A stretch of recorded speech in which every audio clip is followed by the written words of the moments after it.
Comfort থাকতে কে না চায়? সবাই কমফোর্ট জোনে থাকতে চায়। ডিসকমফোর্ট কেউ হতে চায় না। খারাপ কেউ থাকতে চায় না। ইচ্ছে করে যে হ্যাঁ, একটু শুয়ে বসে থাকি, একটু আরাম করি, একটু আলসেমি করি।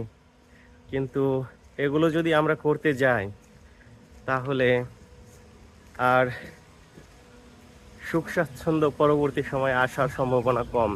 কারণ একটা জেনারেশন এই আরাম-আয়েশে কাটালে পরের জেনারেশন আর ভাত জুটবে না। তো আর আমরা যদি এই জেনারেশনে কিছুই না করি, কিছুই খেতে পারবো না। তো যাই হোক, সম সবার কমফোর্ট লাইফের জন্য এখন ডিসকমফোর্ট হতেই হবে। তাই বসে না থেকে, কমফোর্ট জোনে না থেকে আসুন ভালো করে পড়াশোনা করুন।